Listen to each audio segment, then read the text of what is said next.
Kia ora tātou, this is Toby Manhire with a special episode of Gone By Lunchtime. Just me today alongside Chris Hipkins, the Prime Minister, who's currently swapping hats back and forth between being the PM and between being the Labour leader. On Monday, I think it'll be 2 months until election day, so things are really gearing up. Chris Hipkins came into the studio on Tuesday, August the 8th, and we had a pretty wide-ranging conversation. I guess I was kind of interested to know whether or not there was going to be a shift in gears in the campaign. We talked a bit about his, I guess, political biography, going all the way back to Victoria University of Wellington, where he was the Student Association president, where he was arrested, protesting at Parliament.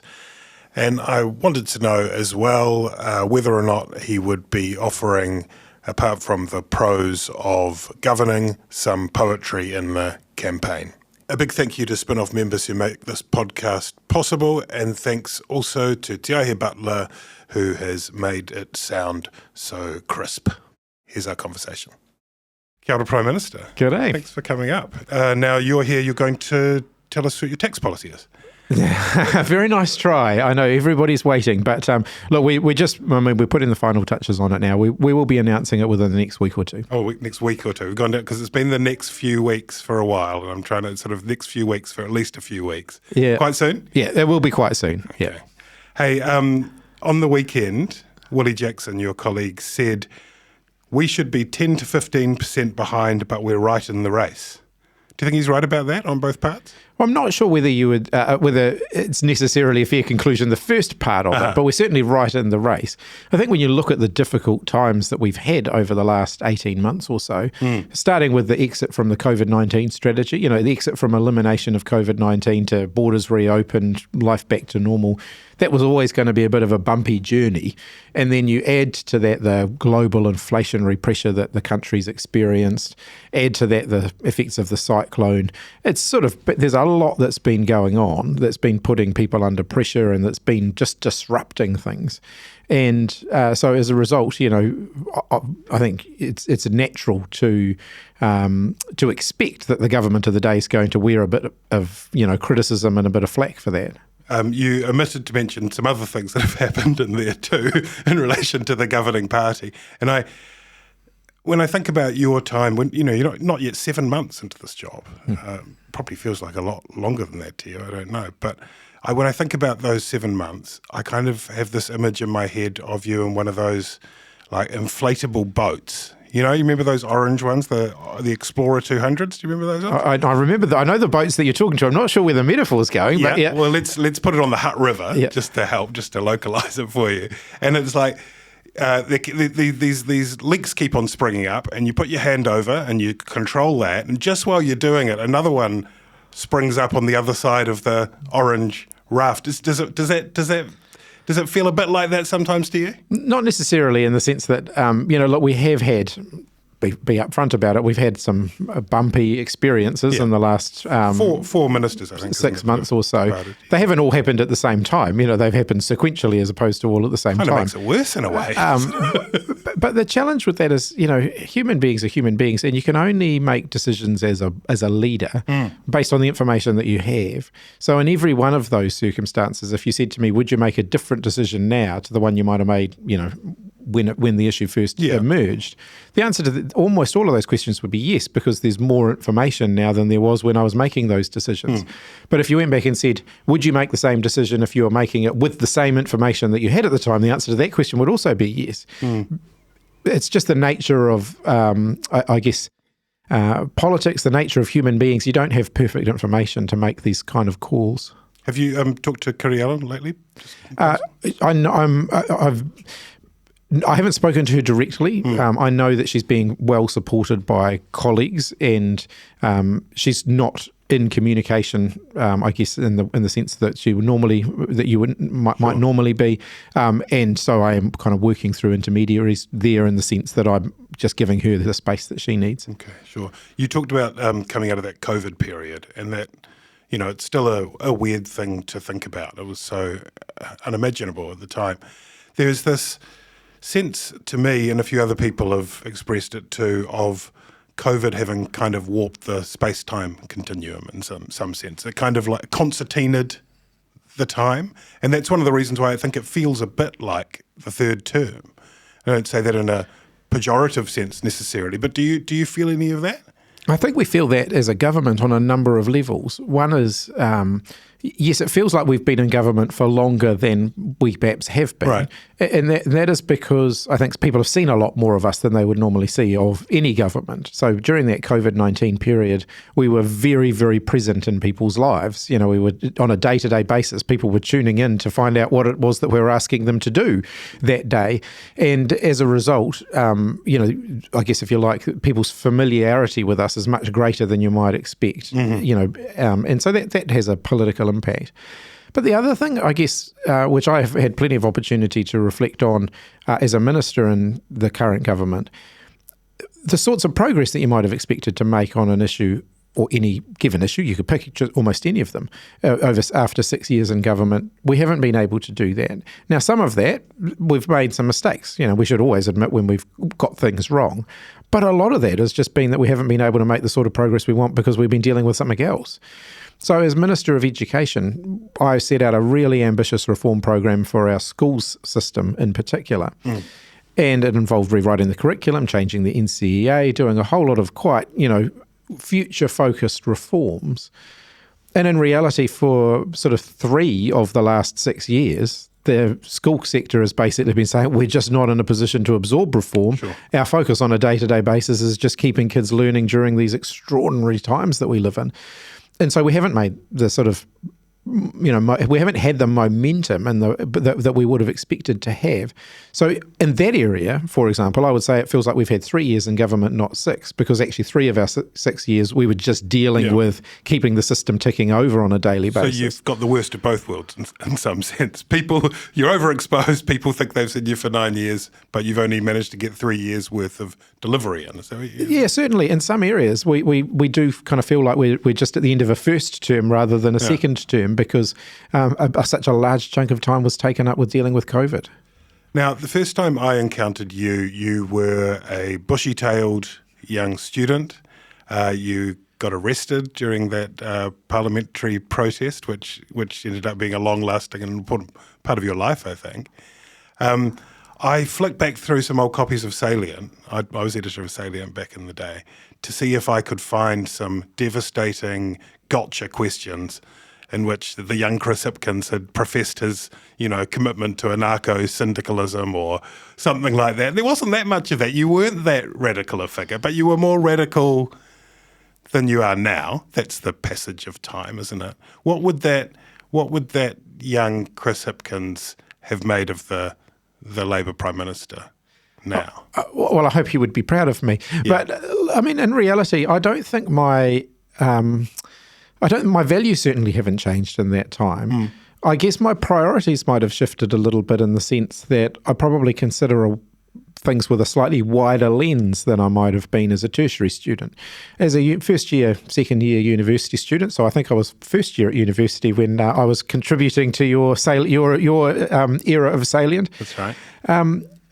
You do tend to look at what's in front of you right now. So you're looking at issues, what's happening with the university, what are my fees, how am I going to pay for my cost of living and so on. So it's very immediate. And so your priorities and your focus are very much on those things. Fast forward 20 years, I became the Minister of Education. My focus was a bit wider than that. So I was looking more at, what about early childhood education? What about schooling education? What about the sort of start that we're giving kids in life? And as a result, I still have the same values. I still have the same kind of objectives in politics, but I've actually got a slightly different way of looking at it. So actually, if you want greater equity in tertiary education outcomes, for example, you start that before kids are born. You don't start that when they walk through the gate of the university, because actually a lot of those kids that we're talking about would never make it through the gate in the first place. But if we start focusing much earlier, then actually we can get more equitable outcomes for them by the time they hit, that part of their life. So I probably have a wider lens. Still want to do the same things, still want to see everybody participating in tertiary education, which was, of course, what I was advocating for during that time, but probably have a slightly wider view of thinking about how we could achieve that. Since we're on it, Victoria University of Wellington, obviously dear to your heart. You spent a lot of time there, both as a student and as a student politician, president. What's it been like watching what's been going on there in recent times? And can you explain, because I'm not sure I know the answer to this at all, why Victoria University of Wellington has been so much more affected by all the different kind of, let's say, weather events that have hit universities across New Zealand? Do you know the answer to that? I think one of the things Victoria University has done, and I guess I can reflect on this now having a sort of a 20-year association with the university, Victoria is perhaps a little more cyclical in the way it deals with change than other universities who just deal with it more on a routine day-to-day basis. So Victoria kind of goes through periods of just drifting along, and then suddenly they do, a sudden, quite dramatic change program. Because the last time that happened was in the early 2000s when I was a student representative on the university council there, and they had to go through a restructuring program. They cut a whole lot of programs. They had to get the university back into surplus, having run deficits for some time. So when you say cyclical, that sounds like a euphemism for not really paying attention. Well, I mean, I don't want to be too judgmental of the university, but it does seem to do things more dramatically less often than some of the other universities who are kind of doing a bit more routine housekeeping with regard to, dropping programs, introducing new programs, a bit more than Victoria does. Victoria tends to do it in big hits rather than just as a more routine part of the way it operates. It's very sad to see all those courses and all of those academics likely to go, though. I mean, is there any room for more support from the government? Well, we are looking, of course, at how we can best support the universities through that. Tertiary funding is an interesting challenge. So, Stephen Joyce, during his period, he chose to increase funding for some subject areas like science, the STEM subjects, but not for the art subjects. In our time in government, we've tended to do relatively blanket across the board funding adjustments for the universities. By funding adjustments, I mean increases in funding. But there's still that kind of legacy there. There's also just, let's be frank about it, there are changing views around tertiary education and changing patterns of participation. More people are wanting to balance tertiary education participation with other aspects of their life than they did previously. So more students want to study part-time. They want to have study options that work around their lives rather than them structuring their whole life around their university study. And I do think universities globally are really grappling with this. People want to be able to work and learn at the same time. And I think the universities still have quite a traditional way of thinking about, their modes of delivery.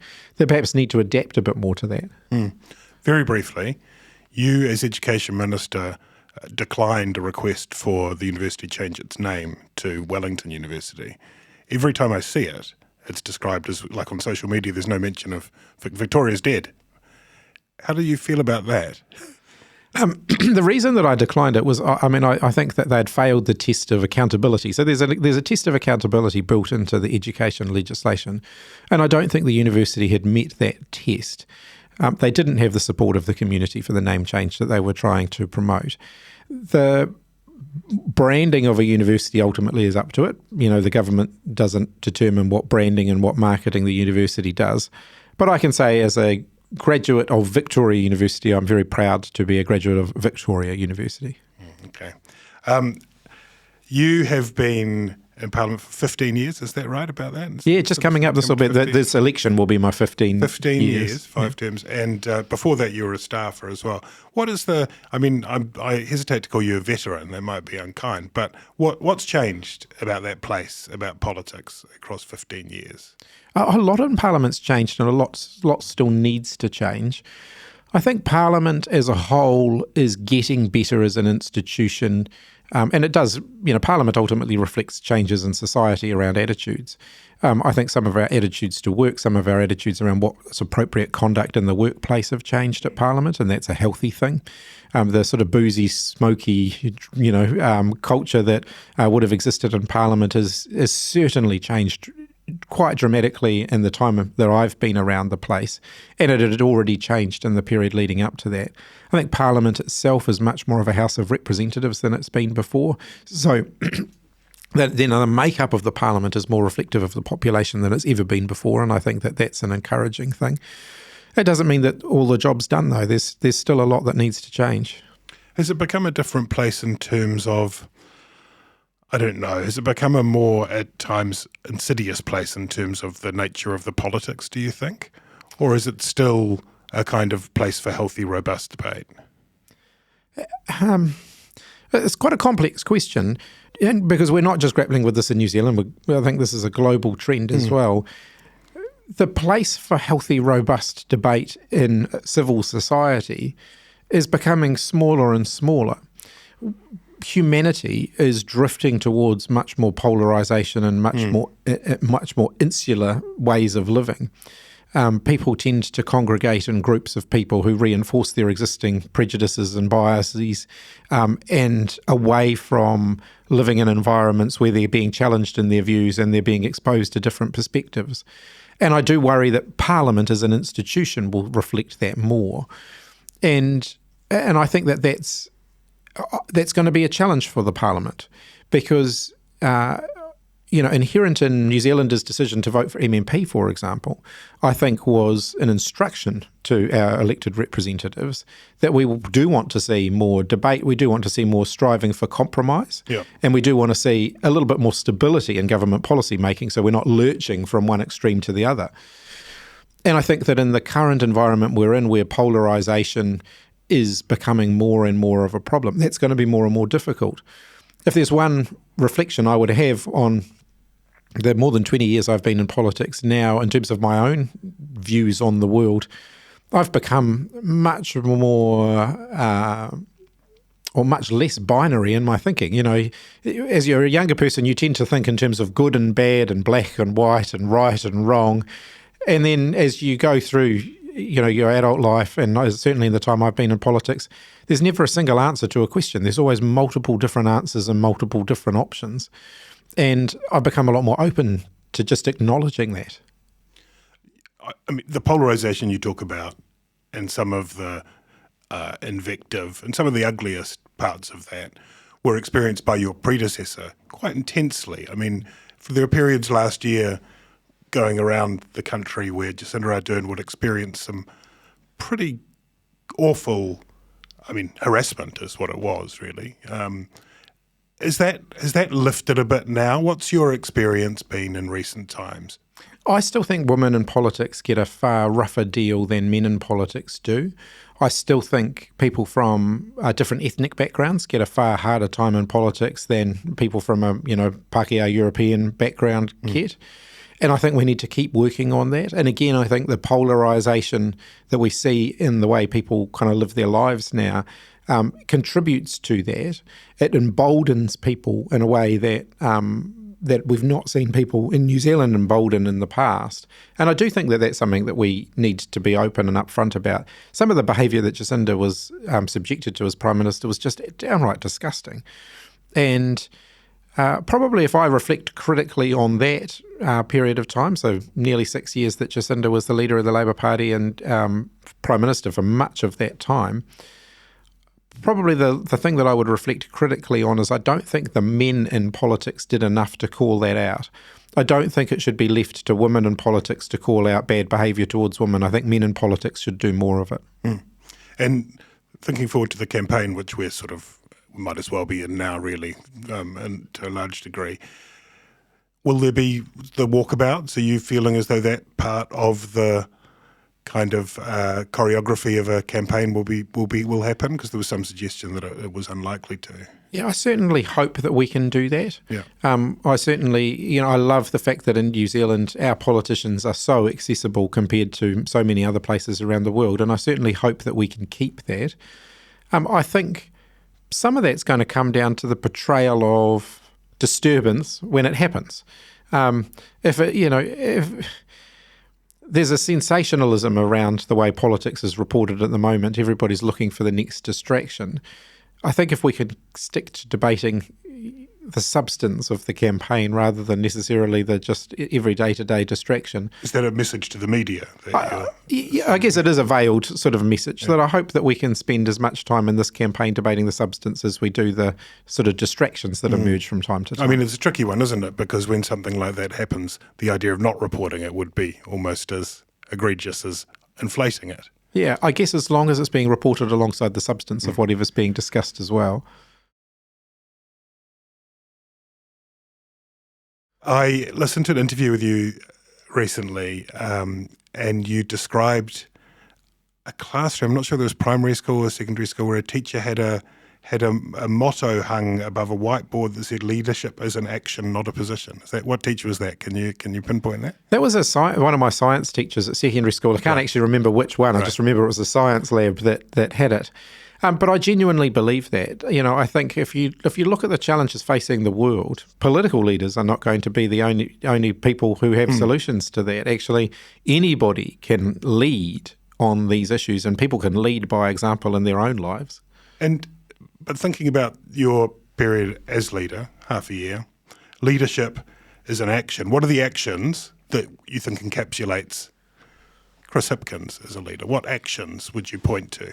Perhaps if I could answer that in a roundabout way, and I'm not trying to dodge the question, but one of the challenges of picking up the job of Prime Minister towards the end of a parliamentary term is much of the work program that you inherit is already kind of in train, and your job as Prime Minister is to continue to lead the government that you've inherited, rather than you're not starting from a blank piece of paper.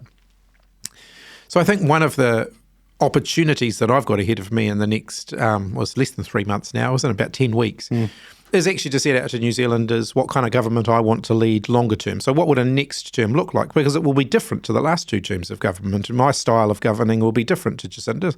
That doesn't mean that there was anything wrong with hers. It just means that we're different people. We've got different priorities. And I have the opportunity to set that out in the campaign. So much of what I have been focused on as Prime Minister has obviously been seeing through to fruition a number of work programs that were already in train when I took on the job. And in some cases, reprioritising as well, recognising that we weren't going to be able to do all of the things that we currently had on the table. It just wasn't going to happen, and so we've had to do some prioritisation around that. So, in the campaign, can we expect from you then a gear shift? I mean, the old aphorism that you campaign in poetry and you govern in prose. I mean, I hope you won't take this the wrong way, but it's been quite prosaic since you picked it up, right? By design, perhaps. Are we going to get some poetry in the next couple of months? Absolutely. I mean, look, I'm a big adherent to that. And the poetry is setting out what you want to achieve over a longer period of time, and campaigns should be about that. They should be about the big ideas. They should be about the vision. But governing is very much about, yes, taking steps towards the vision that you've set out, and making sure that you're staying true to the poetry. But actually, there's a lot of just day-to-day decisions, work, grind that you have to do in government, and you have to do that competently, predictably, and transparently, I think. Because Grant Robertson said on the weekend that it's not going to be possible to make big promises. So are you going to do big vision but not big promise? How's that going to work? Look, the vision that the Labour Party hasn't changed just because there's a different leader. Jacinda Ardern and I joined the Labour Party around about the same time, and motivated by the same values and the same goals that we have for New Zealand. We have different priorities in terms of the sort of ABC about how we might get there, but actually where we're heading to is still the same sort of destination, if you like.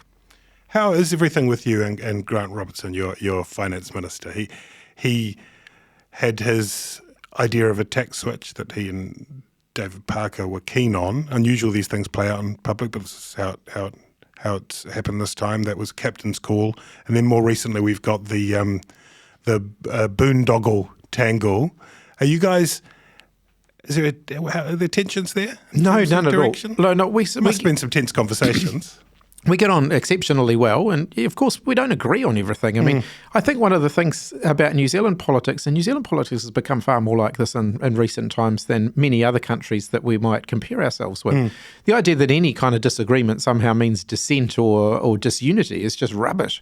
I mean, I love UK politics. And in the UK politics, it's not unusual for members of the same party to be having quite heated debates in the Chamber of Parliament. Yeah. Whereas in New Zealand, there's this idea that, we only have, 6 views to be represented in the House, and those are the 6 views of the 6 different parties that we have. I think we're doing democracy a bit of a disservice in that regard. when it comes to the wealth tax, and I'll be upfront about that, when I took over the leadership, that work was underway. I did want to see where that landed. I did want to see the pros and cons of what a wealth tax would look like. And so that work continued for a period of time. And then ultimately I looked at that evidence. I did discuss it with my colleagues, with Grant, with David, with Cabinet and caucus colleagues, and made the call at that time that I didn't think a wealth tax should proceed. But that was based on information, based on evidence, based on advice. It wasn't just something that I came up with out of thin air. I actually did, I think what should be incumbent on all political leaders to do before you rule something in or out, you actually consider the facts and you consider the evidence and you consider the advice. Evidence, advice, facts, and your tax policy is going to be informed by that too, and by more than focus groups. Absolutely. But having said that, public opinion also matters. Ultimately, you have to bring the public with you in any reform program, whether it's a reform program on tax, a reform program on climate change, on education, on health. You have to bring the public with you on it. Another former Labour leader, a former boss of yours, Helen Clark, has been busy in the last couple of days using her social media channel of choice. I can't remember what it's called anymore, the Elon Musk one. She said, defence policy and security strategy documents released in Wellington today suggest that New Zealand is abandoning its capacity to think for itself and instead is cutting and pasting from Five Eyes partners. Have you had a chance to catch up with her? Helen and I have had many conversations. Have you spoken with her since that? We haven't talked about that particular tweet. But I mean, look, I'm very familiar with Helen's views, and her and I have had very robust conversation about it.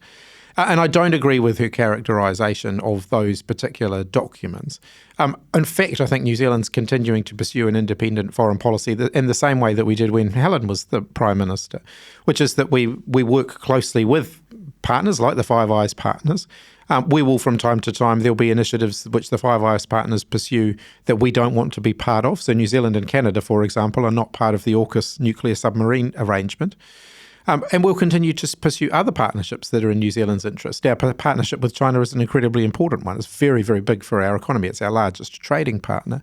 But there'll be areas where we disagree with them as well. And in many cases, the areas where we're disagreeing with China, we will share those views in common and those values in common with, the US, the UK, Australia, and so on.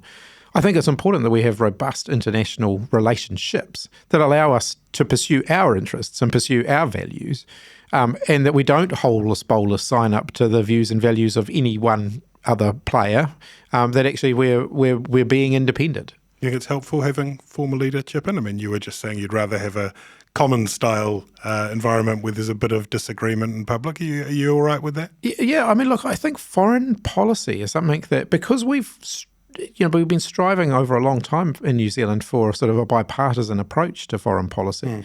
My concern there is that sometimes it just means we don't talk about it. And we should, because actually New Zealand's place in the world is critically important to us. So the idea that we've got different people with a perspective and with a depth of international knowledge, as Helen Clark does, as John Key does, as others do, out in the public domain talking about these issues can only be healthy for New Zealand's democracy. So I don't always agree with Helen, and the fact that I can say that and that she can say that, I think actually reflects that New Zealand's democratic system is in good shape, and that our values are consistent. It just means we might have some disagreement about, the challenge immediately in front of us. The combined vote of the two major parties at the moment is at its lowest for more than 20 years, lowest since you've been in Parliament. Do you know why that is? What's your analysis of is it because Labour and National have become fixated on this mythical median voter and they're leaving a lot of space on the flanks? Is that what's going on? Politics kind of goes in cycles, really.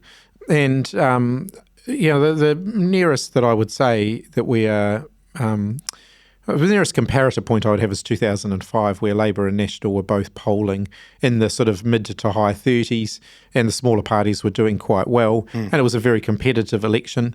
I think that's probably the closest that I can see to, a comparison, the closest recent comparison in the New Zealand political context. And public sentiment does reflect the fact that it's been a challenging couple of years for New Zealand. This morning, we're speaking on, when are we talking? On Tuesday, August the 8th. This might go out a couple of days later. You announced this new big fund run by the US firm BlackRock, $2 billion for renewable electricity being the goal. Does that mean that you can go ahead and ban new coal mines? Look, we'll set out the policy around mining on conservation land. I mean, we've got a long-standing policy on conservation land, and we'll set out any revisions to that in the run-up to the election, but it will be broadly the same as the policy that we've had. In terms of coal, we do want to move away from coal. We do want to be transitioning away from coal. If you look at the work that we've done, for example, in decarbonising industry and decarbonising the public sector, a big part of that has been removing coal boilers. So we want coal boilers gone from the public estate altogether. So schools and hospitals and other universities, others who are using them, we want them transitioning to electric, renewable technology. We do want to see removal of electricity generation from coal. We do want to see the big industrial users such as Fonterra and such as New Zealand Steel, moving to renewable electricity. And so the announcement that we made today around getting private equity investment into renewable electricity generation and renewable energy use in New Zealand is actually a really significant step on the path to achieve that. If we think about our electricity generation at the moment, it relies a lot on private sector investment in order to continue to expand and grow. But actually having a big entity like BlackRock, who manage trillions of dollars of investment funds around the world, lending their weight to helping to make that a reality, to provide the sort of investments in a scale that will be attractive to the big fund investors in New Zealand. That can only be good for our renewable energy transition. I've got to let you go in a second. You've got lots of gas in the tank for the campaign. I'm not even going to bother asking you that. The debates, are you targeting the debates? Do you sense that they're going to be more important than they sometimes are this time around? Quite possibly. I mean, I tend to think, though, it's a really interesting idea, but in the modern media world, every public statement that you make has the potential to have as big a reach, if not a bigger reach, to what you might get from a leaders' debate. And that is different to the way the world used to operate. So a passing comment you make in a public meeting that someone films on their phone, depending on what it is that you say, could actually end up reaching a massive audience in a very short space of time. So yes, leaders' debates are, of course, critically important because in some cases they're an opportunity to tease out ideas a little bit more. But almost every public appearance you have these days has the potential to be a big thing, depending on what it is that you're saying. We don't normally see the two people who want to be Prime Minister alongside one another apart from in the House, which has its own kind of weird theatre about it, though, right? I mean, that's probably true.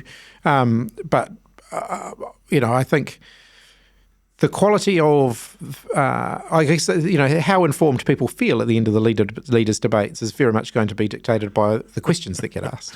Last thing, donations, as far as war chests are concerned. You guys are way down the list at this point. I think that the Greens and New Zealand First are both above you.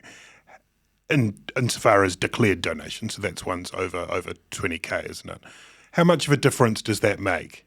So we're looking pretty good in terms of our campaign fundraising. So we've hit almost all of our targets. And so we've basically almost got enough money to spend up to the limit of what a political party could spend in an election campaign anyway. And so I think, I'm not concerned about not having enough money to campaign on. But the Labour Party's always been pretty transparent about this. We don't get big, $500,000 cheques from the top end of town. We tend to rely on, small micro contributions from a lot of people across the country. Those contributions have been coming in, email appeals and so on, generating good revenue, good income for our campaign.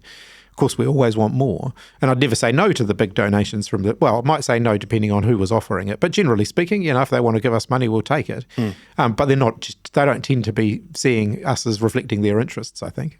Are you going to surprise us in the campaign? Are there any rabbits? I mean, notwithstanding the cautions about there being very limited money to spend, are there going to be some moments where we go, that's a real Chris Hipkins sticking down a marker from a policy standpoint? Well, I certainly hope that people will feel that way by the end of the campaign, but we do have to be realistic about the fact that in the current economic environment we're in, it is going to be a modest election campaign.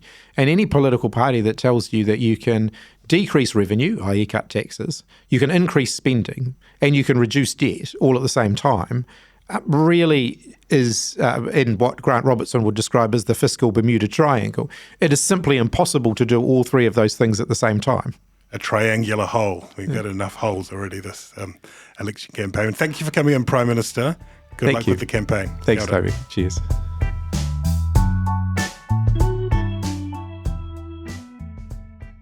Mm-hmm.